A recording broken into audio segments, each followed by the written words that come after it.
O imperador passou 500 anos protegendo civilizações que nem sempre mereciam ser protegidas. Ele aprendeu a separar o mérito da decisão. Mas o universo de The Boys é diferente de tudo o que ele enfrentou antes. É um mundo onde o poder corrompeu tudo que tocou, onde as instituições desenhadas para proteger as pessoas as exploram sistematicamente, e onde a única diferença entre os heróis e os vilões é o orçamento de marketing. Hoje, o imperador o avalia com a mesma frieza com que avaliou impérios inteiros, e chega a uma conclusão que nunca chegou antes. Em seu próprio universo, o imperador conquistou, administrou e protegeu porque calculou que o custo de fazê-lo produzia resultados que justificavam esse custo. No universo de The Boys, depois de semanas observando o que a humanidade construiu com o poder que tem disponível, o cálculo produz um resultado diferente.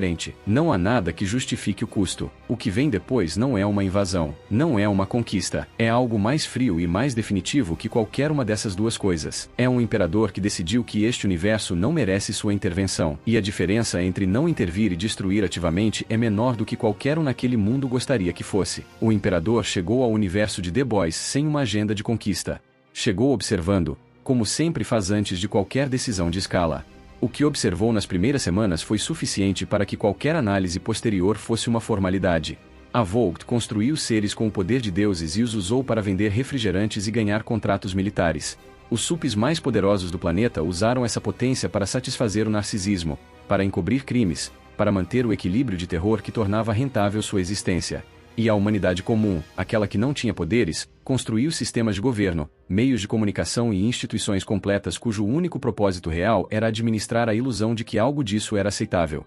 O imperador viu tudo isso e aplicou a métrica que usou durante 5 séculos para avaliar civilizações. Existe aqui algo que justifique o custo de intervir? Há uma estrutura que vale a pena preservar, um potencial que o sistema atual está suprimindo, uma direção para algo melhor que uma intervenção externa poderia acelerar? Em todos os universos onde interveio antes, a resposta foi sim, com nuances, com complicações, com o tipo de ambiguidade que faz com que as decisões de escala galáctica nunca sejam limpas, mas sempre sejam justificáveis. No universo de The Boys, a resposta é não.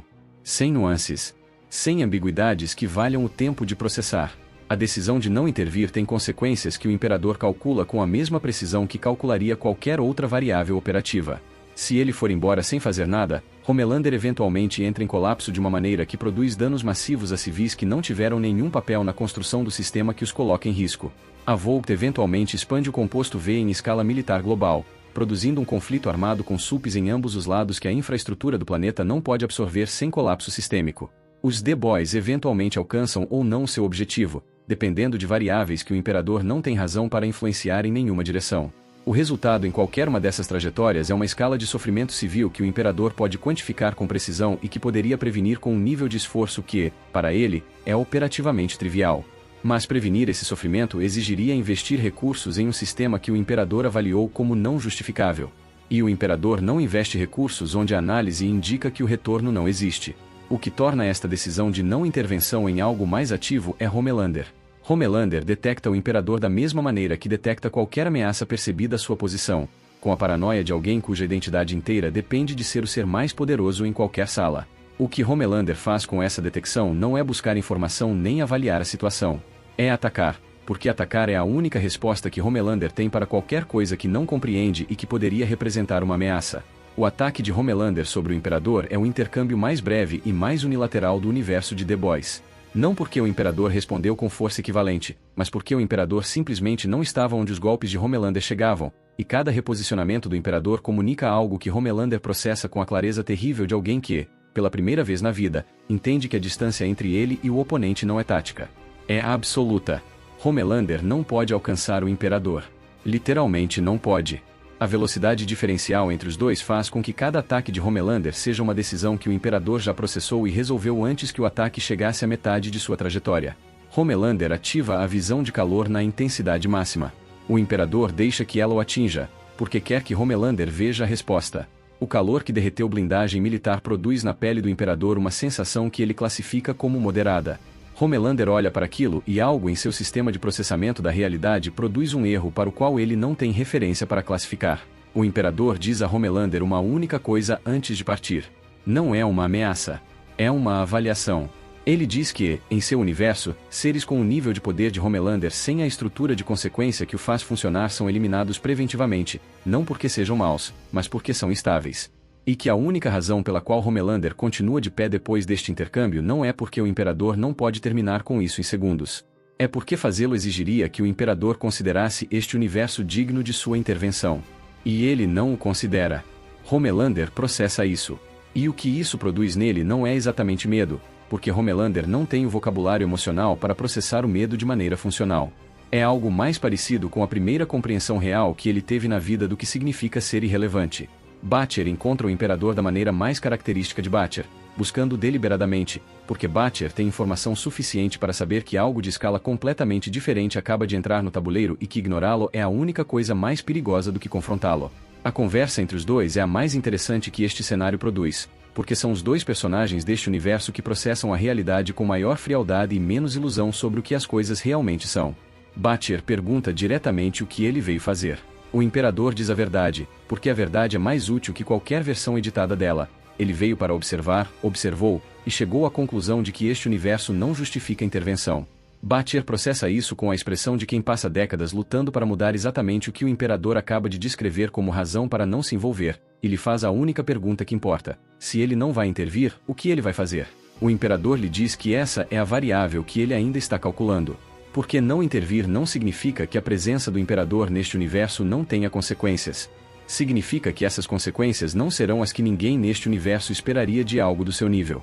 O que o Imperador decide fazer, em vez de intervir ou conquistar, é o mais perturbador de todo o cenário, porque é o mais passivo e o mais definitivo simultaneamente. Ele decide ir embora. Mas, antes de partir, compartilha com Luz Estrela e com Butcher, os dois únicos indivíduos neste universo que avaliou como capazes de usar informação sem desperdiçá-la, a documentação completa das operações da Volt que observou durante sua estadia.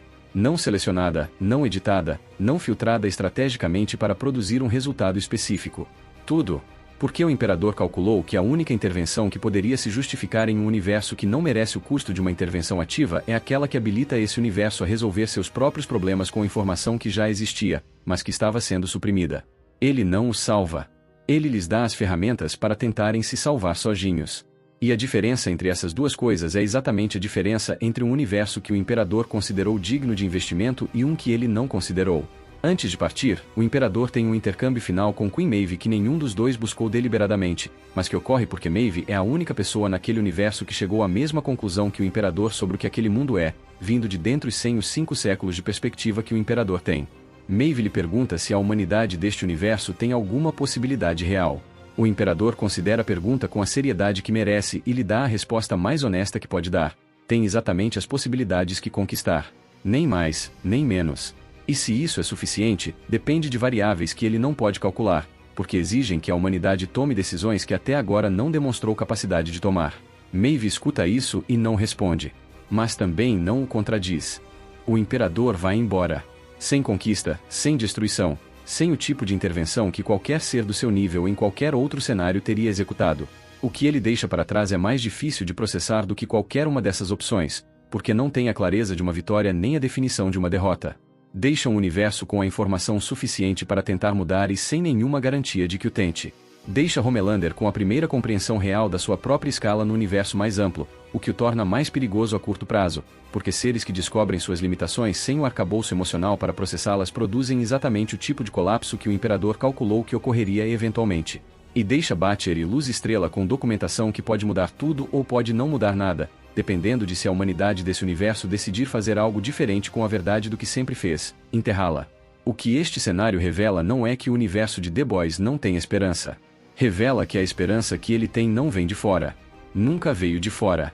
Veio de exatamente 2 ou 3 indivíduos dentro do sistema que decidiram que o custo de mudá-lo era menor que o custo de continuar vivendo dentro dele. O Imperador viu isso. Calculou que não era suficiente para justificar seu investimento. E deixou que esses indivíduos descobrissem por si mesmos se ele tinha razão. A pergunta que este cenário deixa aberta é a mais incômoda de todas as que este canal já explorou. O Imperador se equivocou ao partir? Ou o ato mais honesto que pôde fazer por um universo que não considerou digno de conquista foi confiar em que ele poderia se salvar sozinho? Deixe sua resposta nos comentários. Isso é tudo por hoje. Se quiser seguir explorando estes universos alternativos, você já sabe onde nos encontrar.